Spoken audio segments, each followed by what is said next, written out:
Good, Zach. We haven't got that much time, so I'll go straight for it and just say, let's just have a little bit of a review from you on 2020. If you think about where you were at the start of the year, expectations, where you are now, and indeed how you might think the rest of the year will pan out. So it's been a very good year. It's been a very difficult year. Put aside COVID, just speaking about race results, are in our journey to get back to the front. We just want to see year over year moving forward. So finishing fourth in the championship last year, didn't really think third was in play. I think we're all surprised at Ferrari's performance or lack of this year, even though they are getting with the program. So I think our realistic goals were to be fourth and to get closer to Mercedes. We are fourth currently, but we're tied for fourth. We're 1 point out of third, but we are closer to Mercedes from a statistical standpoint. We've closed the gap. Obviously, the gap is still huge. So in that sense, it's been a strong year with 4 races to go. We are tied for fourth and 1 point out of third. So it does feel a bit like third would be significantly overachieving based on what we thought coming into the year. But at the same time, finishing fifth will kind of feel like a big disappointment. So we're on the knife edge of somewhere between acceptable, big celebration, or a bit of depression. And but I think reality is we've got to look at the fact that we have moved forward and closed the gap, and we're ahead of Ferrari. That with 4 races to go, I think we could say so far it's been a good season. Peter Waugh, when he was running the Wolf team, having left Lotus, and they finished second in the championship, once said finishing second is about the worst thing you can do because you know how near you are to winning. And I'm just wondering how you feel about Monza now. Yeah, Monza was, I think, 1 lap away.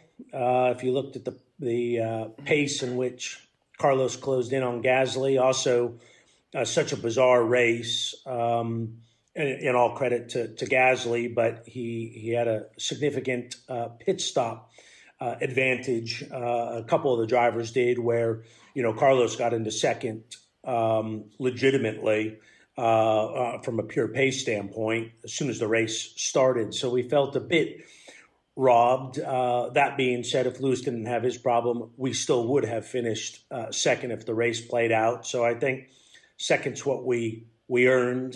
Would have been a little bit easier to digest had it been second behind Lewis. Carlos drove great, and it was bittersweet for me because I missed our first podium with Carlos in Brazil last year. Was able to enjoy Lando's podium this year, and I would have been gutted. I was in mission control at McLaren. I do about 80% of the races, and 20% I do for mission control because that's where a big part of the team is. And so I would have been thrilled if we'd won. I would have been thoroughly disappointed had I not been there for the win. Speaking of drivers, you've been talking about Lando and Carlos. Let's talk a little bit about Fernando. You've invested a lot of time and money, obviously, in Fernando, and vice versa, from Fernando's point of view in terms of energy and input. Hasn't really produced the results, obviously, in Formula One or IndyCar that you would have liked. But your thoughts on Fernando, on that whole period of your life with him, and how you think he might go at Renault? Yeah, I thoroughly enjoyed racing with him. We have an outstanding relationship. We've had a lot more bad times together on the racetrack than good, unfortunately. And he's got a reputation that I never really saw. Everyone kind of said he's going to be difficult to manage, and I found him quite easy to work with. And I think having once driven, I don't know if it's because I kind of have a bit of a driver mindset that I work with drivers a little bit differently. I really don't know, but given that we had 3 horrific years together, we never had any incidents. He gave it all he got every single lap, every single weekend, whether that was for 7th place or 17th place. He's a total pro. Going to Indianapolis in 2017 was awesome. I think we shocked the world with that decision, and he led 27 laps. So that was a high moment. Ended in tears, of course, with an engine that let go. 2019 was a disaster at Indy, and he was a total pro. And I let him go do Le Mans, which he won. We did Daytona together. So I've got an outstanding relationship with him, and a tremendous amount of respect. His work ethic and his intelligence is second to none. And I think at Renault, he's going to be a fierce competitor. He's probably the best all-around driver, certainly that I've worked with in my short time in Formula One, and I think the speed will definitely be there. So he's going to be a guy who's going to be tough to beat on the track. Be interesting to contemplate who's quicker over one lap, Daniel or Fernando. Fernando has never said he's I think he kind of scores himself a 9 out of 10 on everything. Daniel is awesome over a single lap and awesome over a race distance. I mean, I see a lot of aggression in Daniel. So until you have them both in the same car at the same time, I don't think we'll ever know. But I don't think there's anyone that's faster than Daniel at the moment. So I'm going to say maybe it's a tie, but I'm rooting for my guy now.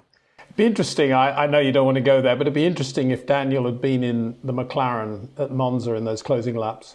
Yeah, Carlos is very aggressive. If I look at Carlos as a racer, he and Lando both are great starters. Carlos is really the best in the field.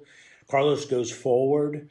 I don't think there's much more anyone could have done other than maybe just totally launch it up the inside. But then, we've told Carlos and Lando, please race for the team. So I think while anyone can chuck it up the inside and hope for the best, we would have been thoroughly disappointed with a DNF when there was a second there for the taking.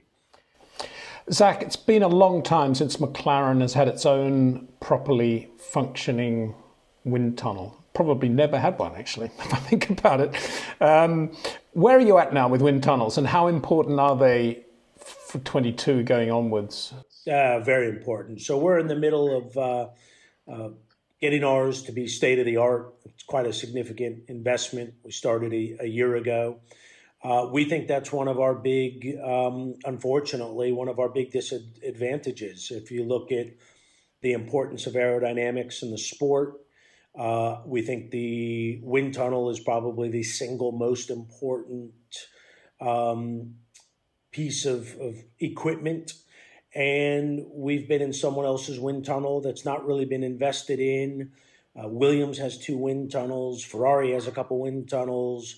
Racing Point is inside. Mercedes, Renault has their wind tunnel. We're kind of, Red Bull, AlphaTauri, Sauber's got a great wind tunnel. So unfortunately, we think a pretty big disadvantage when we look at where we struggle with our car.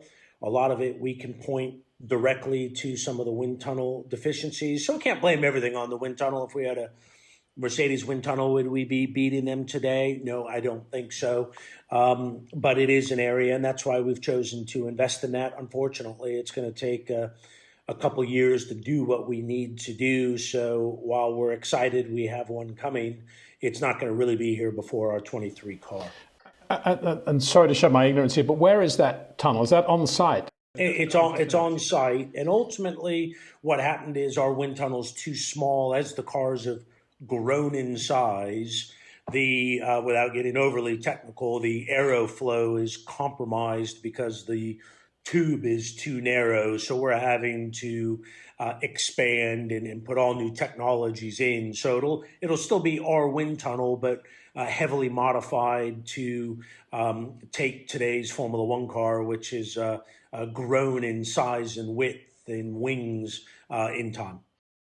And just to clarify that point, when Ron was still running McLaren, though, there was a moment when he decided to do another tunnel outside the technology centre, down the road somewhere, I think in Surrey, nonetheless. And the reason for that was that he felt there was no way of expanding or doing what you're now doing in the technology centre. And one of the issues was some sort of temperature air conditioning issue related to the proximity of the lake. Yeah, we've got all that sorted now. Also, some building code related items. But, I think 10 years on, technology has developed, building planning permissions have developed. And so, I wasn't obviously there then to know exactly why the decision was made. But we know we're able to do it now and are doing it. Good. 2022, obviously, a whole new world for Formula One, particularly with Honda no longer there. What are your thoughts on another engine supplier needing to come into Formula? Formula One needs another engine supplier to replace Honda, and where are Cosworth placed for that potentially? Yeah, I think, it's a shame to lose Honda. They've got such great racing heritage. I think reality is with the current engine rules, I don't see someone new coming in before the new engine, which is yet to be determined what its architecture is in after this next round of the Concorde.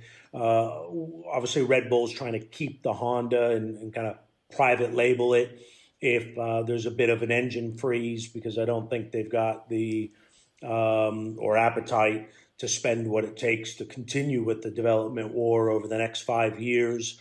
And I think until we get a lot less expensive engines, I don't see how it's commercially viable for a Cosworth or an Ilmore. So I think we can go along just fine with 3 engine manufacturers. I think 2 would be a big problem. Fortunately, the 3 are extremely committed, but it's kind of like having 18 cars on the grid. That's fine, but 16 cars is a bit of a disaster. So 3 engines are fine. 2 is a bit of a disaster. So I think we're fine for the next 5 years, but we're going to need to modify the rules and architecture to once again be able to have a Cosworth or an Ilmore come in and have it be commercially viable. Zach, I've got to say, I'm in love with your livery, the presentation of everything. I'm not saying that because you're just here, we're chatting, but I've wanted to say that for quite a while. They look superb. I'm interested to know who's done all that.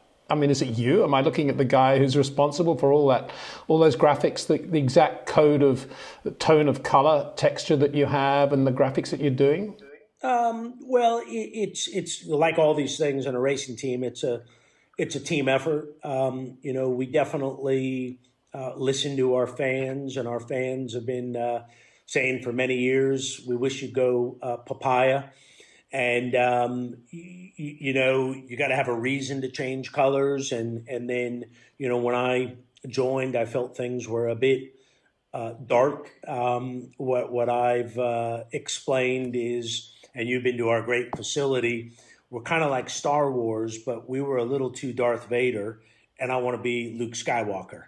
And, bring some energy, some color, some excitement, and not be as kind of dark and cold as I think the brand was moving towards. And so I think the car is a good demonstration of that with our drivers, and I think Daniel and Lando will be great. And, I used to walk around the factory saying, we're not here saving lives. We're racing cars at Monaco. So everyone kind of, let's have a smile on our face. And then the great thing is during COVID, actually, we were able to shift to saving lives by doing ventilator work for the UK. So, I've got a vision on the personality I would like the McLaren brand to be, and you capture that in so many different ways, and coloration's one of those, and car design. But it's very much a team effort. I think you get the best results when you ask lots of people,